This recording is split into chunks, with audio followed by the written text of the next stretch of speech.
Welcome back to the Scrum, folks. You've heard of player coach. Now we've got guest host. We've got Nate coming in from the road where he's going to be our guest and one of the hosts as he joins us from his new job at the NHL Network. Then we're going to check in on Brian's check on your teammates hat streak. Let's get into the Scrum.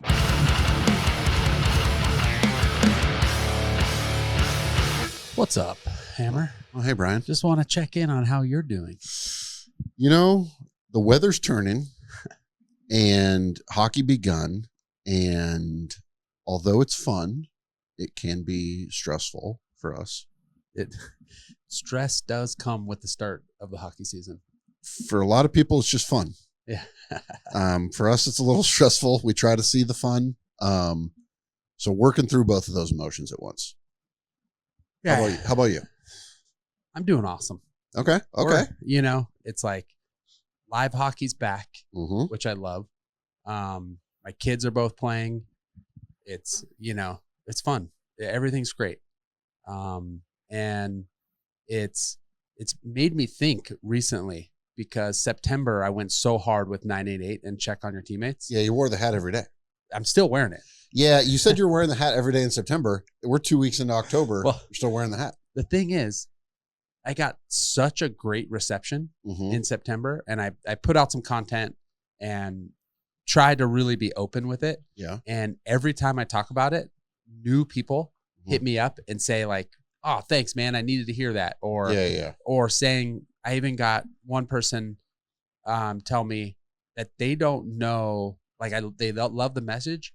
They don't know how to talk to their friends about, they don't know how to approach when they see people struggling. They don't know how to approach. For sure. And I'm not a therapist or a counselor. I'm just a dad, Okay. Freelance graphic designer. And I just said, it's okay. I'm just asking them how they're doing is enough, or just listening, saying like, hey, you don't have to always give advice. You could be like, hey man, if you want to chat, I'm here. Or, hey, you want to go get a cup of coffee or whatever, just those little things. And I just think it's so important. And it's something that we just don't talk about enough. For sure. And as I get older, and especially being a dad and a business partner, and, just even in, we have employees, or teammates in the office who life is hard and they struggle and stuff, and want to make sure that they know, obviously work is important, but if things come up in life as they do, this isn't more important than that. Because if you don't take care of what's going on at home, you're not going to be able to do your job correctly or perform, and you're just going to be. So I just think making sure that we keep it at the forefront, and I'm trying to keep it at the forefront, not dominate everything, because obviously there's a lot going on, but just keep it in there and not be like, hey, this is just a September thing. I want this to be, you're right. This is part of my life now, and I'm trying to. You're turning into Slash. You're just going to be wearing this hat all the time. Well, I'm going to wear it. I may change it tonight because, here's the thing. Maddox has only won one game this year. Boy, superstition takes over. I might go back to the orange hat. I like the orange hat. I like the way it makes me feel. Okay. So for game days, I may be going back to the orange VG hat, the high vis orange. Nice piece. The holidays are around. We're going to start doing some things like going to see Christmas lights. I need to wear the orange hat so my family can find me. it fucking works. Yeah. It straight up works. So okay. Yeah. That's nice. So you're doing great. We're doing great. Nate, where are you? I'm right here, gentlemen. That was a nice open, Brian. That was very nice. And here we are checking on you. That. Good to see you guys. Hey, great to see you too, brother. What's going on? Well, I am now in Secaucus, New Jersey in my hotel room. Did my first show on NHL Network yesterday on NHL Now, and getting ready for my second show this evening, which is ironic enough. I'm doing NHL Tonight with Bruce Boudreau tonight. No way. Yeah. Hey. I saw Bruce this morning in the hotel. We chatted for a little bit after breakfast. That is like I would, if I could pick people off a menu to host an NHL Tonight. So I thought my wife was going to cry when she realized there's hockey on inside our house pretty much 24/7. And she gets a lot of hockey at work. So usually when the Kings aren't on or there isn't something Kings related, she's trying to watch some Netflix or something else. not me. I've got NHL Tonight on right when the last game is over. That just loops in the living room until the next morning. And the first NHL Tonight I put on, she walked in and she was like, "Oh, we're back. I forgot about this." I'm like, not me. So now the fact that it's going to be you and Bruce on an episode is straight up crazy. I know, it's pretty funny. I was laughing that we're going to be on the show together, but it'll be fun though. I mean, we're hopefully we have some good chemistry. I mean, you guys have played together already. Yeah, we did kind of play together. Right. So, I mean, if you want to let Bruce know, maybe if we could get a signed copy, we have Bruce Boudreau's book in the studio. Oh, perfect. Yeah. Maybe we could So send you some quotes. Virtually, let me grab that from you. Yeah. Hey, maybe we go find some nice excerpts in here and we send them to you, and then you can repeat them back and see if he notices. There's no way. That's a good idea. Actually. There's no way he notices. No, because when it says Bruce Boudreau and Tim Leon wrote this book. Bruce told him some funny stories. Okay, so NHL Tonight, you're going to be going over all the games. How many games do we have on the slate tonight? Friday had no games. Friday, 0 games. Yeah. Saturday, all the games. And then Sunday, 1 game. Mm-hmm. And I'm just, I'm like all excited to watch hockey. And it's like 1 game. I know. I did the same. I circled it. I'm like, oh, well, there's only one. I got to make sure I watch fucking a 1-0 Rangers Capitals game. Thanks for really leaving it all out there, guys. We watched your show in the office. Looked like it was fun. You had Delzato and Tappan. You're buds with both of them. I am. I never played with Michael Delzato, but we obviously crossed paths. We played on some of the same teams. We figured out we play on the 3 of the same teams, I believe. Yeah. So good dude, and it was fun. So when you're familiar with him, it makes it easier. And then Catherine Tappan, I've actually known Kat for like 20 years. I met her when I was playing for the Providence Bruins. She was actually covering Providence at the time, like Providence sports. And then she dated at the time when I was roommates with Jay Leach, who's an assistant in Boston. They were dating, and nice. She was covering Nesson, Red Sox and Patriots, and she actually knew nothing about hockey. So when she started dating Jay, I remember she'd be around and we'd be watching hockey. And so we kind of like helped her learn hockey over that time when she was with Jay, and then the rest is history. Bruins, everything else. She's pretty cool. Awesome. So she's great. So it makes it a lot easier when you're doing it with people, especially those two. So it was a lot of fun. It was great, guys. I had a good time. Sometimes, I know you don't have this thing because you're always like, I feel like you're always dressed one level above where you're supposed to be. And then I feel like I'm always dressed one level below where I'm supposed to be. And then I get to something and I go like, oh, fuck. Was I supposed to wear a collar? Like, oh man. Did you and Delzato have any sort of talk? Because I'm sure you guys, you're a little nervous getting on TV, that you both got there and you're both wearing high top Jordans and you're like, nice. This is okay. Well, I laughed right away. I was like, oh, wow, we didn't get the memo, did we? Because we both had bomber jackets on and we both had Air Jordans that were like all pretty much the same. Like this is a slightly different color. Like I'm literally looking at the picture. Jason Demers texted us both this picture right there. Right? That's great. And then puts this right after it. Hey, there's 2 Spider-Mans. What are friends for? Yeah, I mean, we look good. Right? Oh, I agree totally. Yeah, we were wearing the same thing. That's amazing. You're like, hey, fuck, maybe maybe you should text Bruce and be like, hey, were you going to wear Jordans tonight? Because I had a situation yesterday. Tonight's a suit. Oh, yeah. Formal for NHL Tonight. Formal tonight. Because it's game day, not day off. That's right. Well, Nate, we'd like to, we read the headlines and we see the tweets, but we'd like some deeper insight from you, our now actual NHL employee, insider, NHL network personality. What's going on with Brady Tkachuk? That's a big loss for them. Huge loss. Like I look at important guys for each team in the league, and I put Brady right up there for that reason, because he does so much for me. He's an emotional leader for him. We know how he is on the ice. He plays hard, scores goals, hits everything, fights everything. And they've gotten off to a pretty decent start too. So we'll see, fellas. This is a big loss for Ottawa. Yeah, it's a tough one, and it's like, what a sad time that we're gonna just have a league with we had all the Kachucks, and then now we got no Kachucks, and it's like it feels like everything is a little bit lesser, like there's a little bit less fire. It's like Ottawa seems like they're moderately stacked this year, so maybe they might be able to get through and not slide too much without the captain.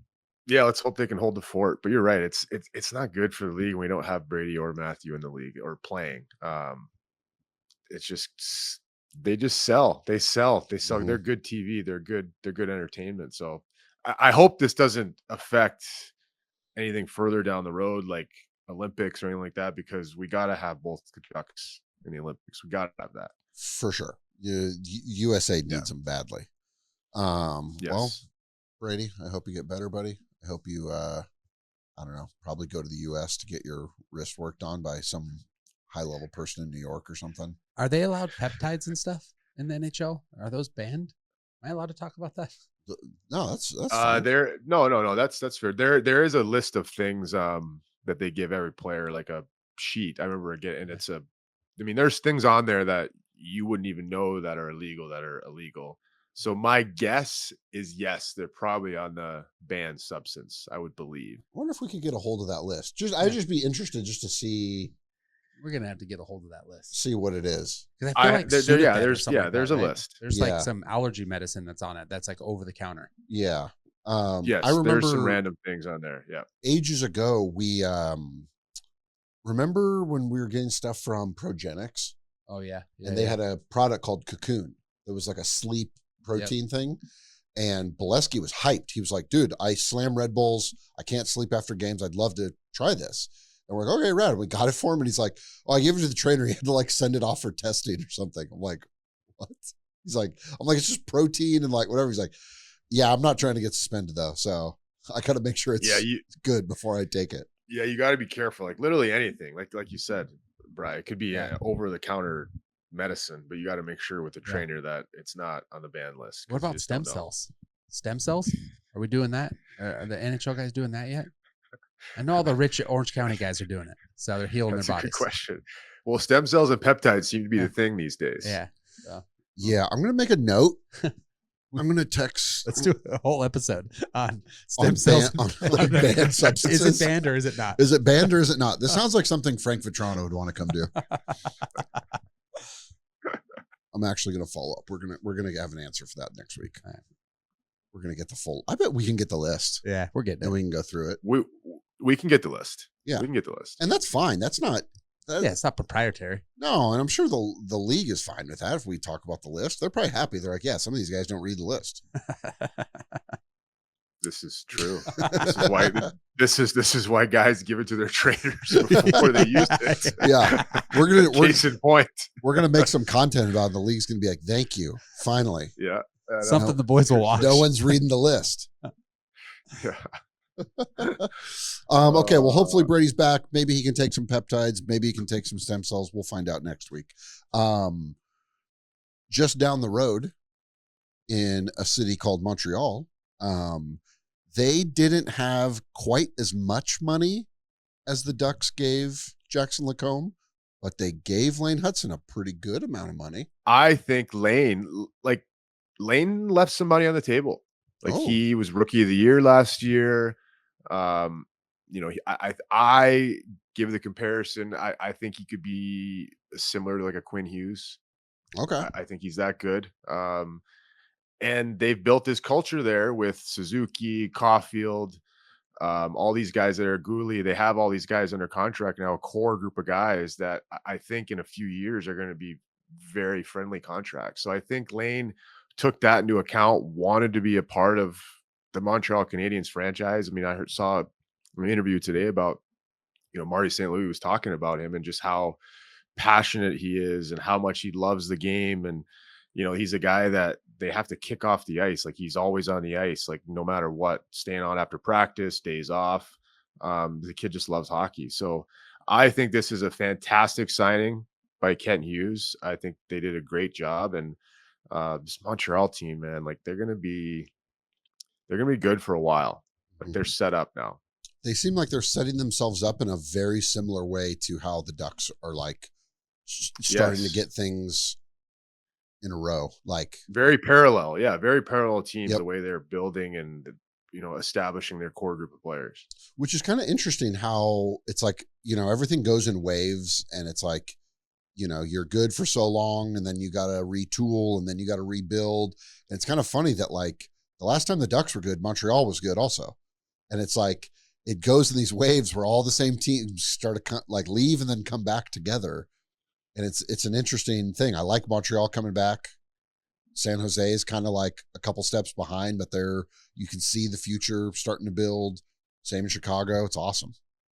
Yeah, no, it's great. I mean, you have to. I think we all know that the blueprint is you have to kind of build through the draft first. You have to build through drafting the right guys, having that core group of guys, and then you supplement with free agents, which you see pretty much every team do. I think even Florida. I mean, a lot of their guys are draft picks, or I mean, I guess it's a little bit of an anomaly there. They've made trades that have Yeah. turned out really well in free agents, but for the most part, it's all about drafting well and then supplementary free agents after that, which I think Montreal and especially Anaheim, there is exactly what they're doing right now.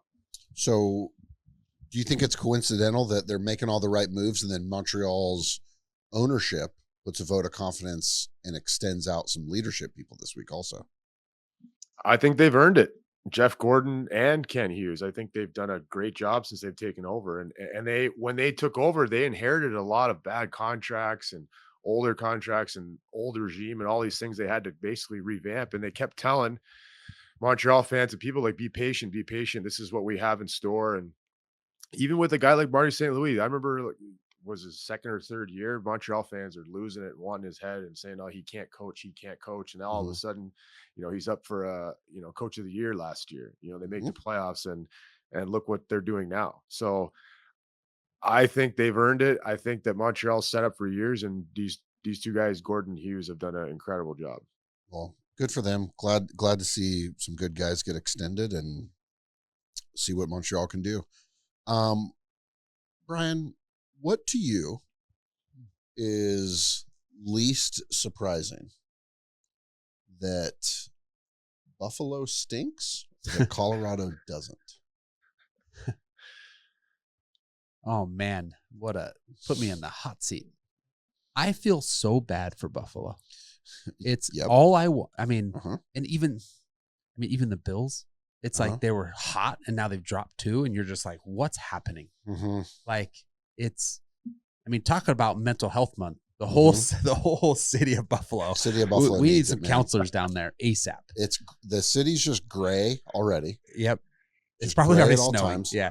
Yeah. Oh, yeah. Well, yeah, we're getting pretty close. It's cold as fuck for sure. It's cold. Yeah, they just need like something. Like I'm sure a lot of people were able to kind of ancillary watch the Bills a little bit and be like, okay, this helps a little bit, but there's so many people that just want the Sabres to be good. Yeah. I think to answer your question, it's more surprising that the Sabres are bad. Okay. Only because the start of the season, you come out, you know what I mean? It's anybody, everyone's it's anybody's game. Everyone's trying to figure it out. You have, maybe have some rust, training camp in all reality, I know they're trying to shorten it, but it's not really that long. I mean, I know when guys show up and how long they're there, you know what I mean? Especially some of these teams that go deep in the playoffs. Yep. It's like they kind of sometimes they start slower. So you think they can kind of grab a couple games right off the jump. For sure. I know the Ducks, I don't know if it was last year or the year before, they won the first like a few games and we're all excited and they lost like $1 billion in a row. And I'm just like, ugh. Yeah, they lost like an insane amount in a row after winning on opening night, going on the road. The problem is Buffalo now has created a trend. They're starting the season 0-3. Last season they started the season 0-3. Their goal differential is the same. I think 2 goals for, 10 against. Ugh. Nate, is there anybody that's more nervous right now than Lindy Ruff? Or do you think he's already just kind of looking at like what he can do in the offseason? Yeah, he might be looking at both. He might be having, okay, if I win this game, maybe I stay alive. If I don't, I should probably get ready for what's to come after that. He's like, honey, you know what? I think we can go to your sister's for Thanksgiving. You guys were just talking about draft. Yeah, you guys were just talking about getting better and drafting. and free agent trades and stuff like that.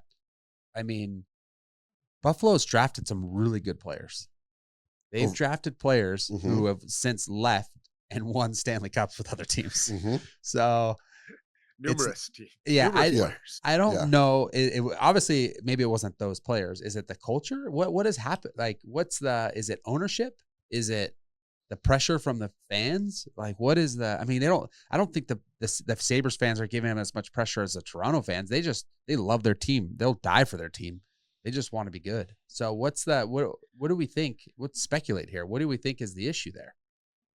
We talked about this yesterday on NHL Now too, and the same thing. It's like we've talked about Buffalo and nausea. What is it's a culture? Is it the ownership? Is it like something's got to give, because it's the definitions of insanity, right? You do the same thing over and over again, it doesn't work. That's exactly what they're doing. I really don't know. They have a lot of really good young players and a good mix. I don't know if it's the right mix. Maybe the GM needs to go. But then at the same time, like we look at change, and they've had a lot of change, over and over. And that might have a part in it too. And you have different coaches every 2 or 3 years, different GM every 3 years. It's hard for those young players to have any kind of consistency. Nate, I think you're right. A lot of change can be hard for the kids, for the players, for the GM, for the city, for the owners. But also it's like somebody has to be the architect. Like, how do they bring in somebody? I mean, nothing's guaranteed, right? It's like for years we've heard about the Iser plan in Detroit, and it's like that kind of feels like it's like not struggling to take off, but it's like we haven't really seen it go like you would hope. So it's like, is there a part of this just comes down to chance, and it's just it might not work?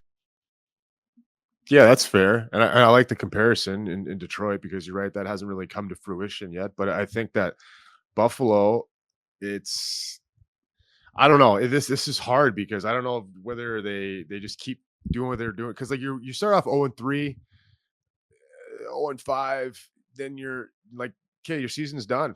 Like you're done. You're done in November, and you're not making the playoffs. And then what? So I don't know. I mean, does this take another big player for Buffalo to get traded? Like I could see like Tage Thompson is extremely frustrated, was open about it. Yep. And who knows? Like he's on a friendly deal for who the player he is. I think he's cap hits like 7.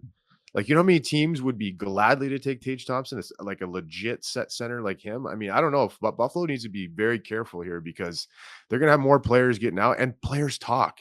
Like no free agent wants to go there because of the situation that they're in. And we've seen that year after year. They haven't signed. They've had big trouble signing free agents. Another one, Alex Tuck. Are they gonna be able to keep him too? I don't know. Like they're in a serious crossroads right now, which they have been, it feels like, every single season. But it's like enough's enough. I mean, like, kind of get sick of talking about the Buffalo Sabres and how bad they are every year. Well, sad for our friends in Buffalo. I really hope that they figure it out. Some of the best people in the world live there. And we oddly enough like to travel there. It's a nice winter destination. I love it. It's fun. It's a fun place. There's people hate on it. You guys frequent Buffalo. I know that. Yeah. I have a jacket that I think I can only wear there. 100%. It's only Buffalo. I put it on. I instantly start sweating. Yep. And I will say this, something that we want to, I think maybe we can use our vehicle of the show to work on is I feel like NHL players claim that they don't like going to cities. Buffalo's like one of them that they always say like, oh, whatever, it's not the best. I also feel like these are the same fools that are like, yeah, I don't know. I went 3 blocks around the hotel and it was terrible. And I'm like, guys, there's a big world out there. Yeah, but it's also blowing 40 miles an hour and it's snowing outside. I know you all have the team Uber account on your phone though. Like, take a black car somewhere else. Like, let's jump on Google and find something. Like, the problem is, Hammer, sometimes you're coming from like a warm spot, and Buffalo's like the last game on that road trip. So guys are like, oh yeah, okay. Let's just get ready for this game tomorrow. I just think I could have a little bit of awareness with the boys where I could be like, look, let's just be happy. I'm not going to say the team or the team executive, but we were at a team event one time that the players were not happy about being at. And they all were frowning around, frumping around, sad that they had to do it. And a team executive told them, if you smile, it goes by a lot faster. And I was like, man, maybe these road trips wouldn't be so long if you weren't hating on these damn cities. Just find something you love in Columbus. I have a thought. So This is true. This is true. around here at the office, Yep. we call Hammer the vibe tech.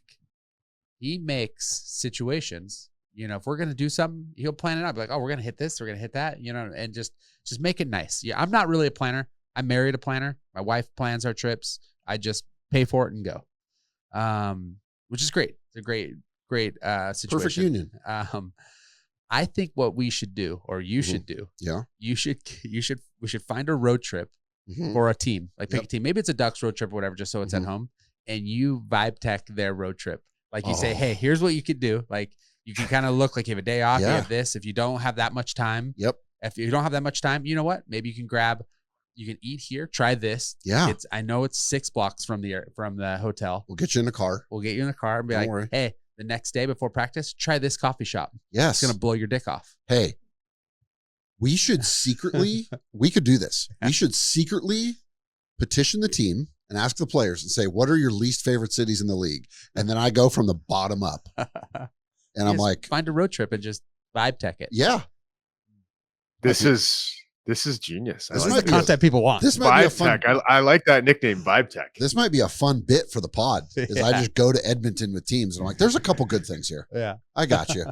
Come on, Let we're me gonna show go. you. We're Let gonna me go show over to the you. little brick. Oh yeah, we're gonna get a We're gonna have a great mocha at the time. little brick. Uh-huh. All right. That's all you need. Have the little brick. You eat at the Chinese food place. It's a great time. Edmonton's great. I'll show you guys. Great idea. Great idea, Brian. Speaking of our friends at the Ducks, 1-1. Yeah, 1-1. 1-1 home opener tonight at the time of recording. They fell behind. They looked pretty good against Seattle, and then the wheels kind of fell off a little bit. Then against San Jose, the wheels fell off, but then they had enough time to come back. Even though it's a team, Nate, that, there's games that, everybody says you should win that game, but in the NHL, everything is earned. You have to beat every team, no matter what skill set they are. What do you think that does for a young team like the Ducks with some new guys, some young guys, some rookies, to be able to come back and beat the Sharks and then complete it in overtime coming into the homestand? What do you think that does for them? Another find. I think It's on Do Not Disturb. It's on Do Not Disturb. I don't know why it pushes through. I'm kidding. We're gonna need to call Chris Glass. I always circle the calendar now because I want to watch the Ducks. I do. I think they're so Nice. exciting to watch. But I think that these kids, they're starting to figure it out. They're starting to figure out how to win hockey games. Like I know it's only been a couple games, but the fact that they're in both games, they come back and win the way they do in the second game against San Jose. And you just look at the skill. Like I love watching some of these kids like McTavish and Leo Carlson and Lacombe. These kids, like they're exciting and they're going to be good. And they have these veteran guys. Like Kreider's been really good for them, and Killorn as well. Like these guys have been so good for these young guys that I think these guys are figuring it out. They're learning what it takes to win in this league. They know there's a certain formula. There's a certain way you have to play, and I think they're figuring it out. And it's exciting. It's exciting to be Anaheim Ducks fans right now because I think that there's a changing of the tide, and this team is. I think, like we talked about before, they're going to battle for a playoff spot this year.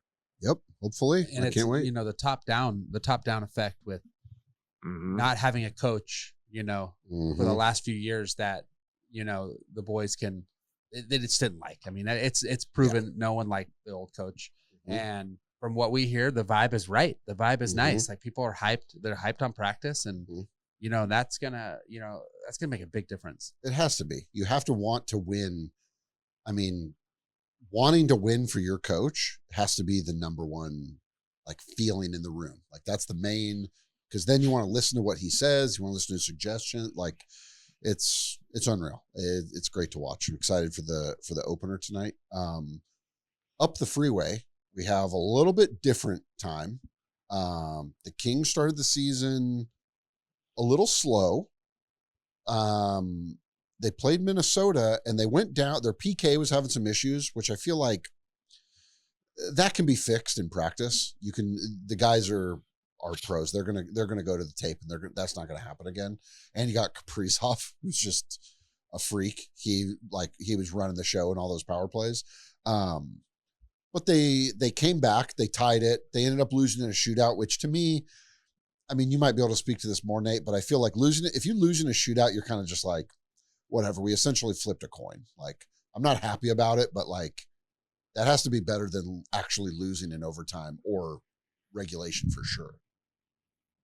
Yeah, it's huge when you're able to get the point, and the way that the Kings got the point was big because that road trip was about to turn into a pretty bad road trip if they didn't get that point.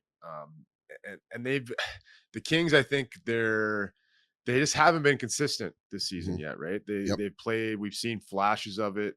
But the way they played, even in the first game against Colorado, like they played a pretty good first period where they looked like, man, Colorado's not going to get much. And then all of a sudden it was a different game after that. So I just think they haven't found their consistency yet. They have all the pieces of the puzzle, I think. But I think it's just a matter of, finding the right, in syncness again, like they had last year, which I think they'll get back over time. Like I picked them to win the division. I hope they prove me right. But this Kings team is good. They've been through it the last 3 or 4 years exactly. Yep.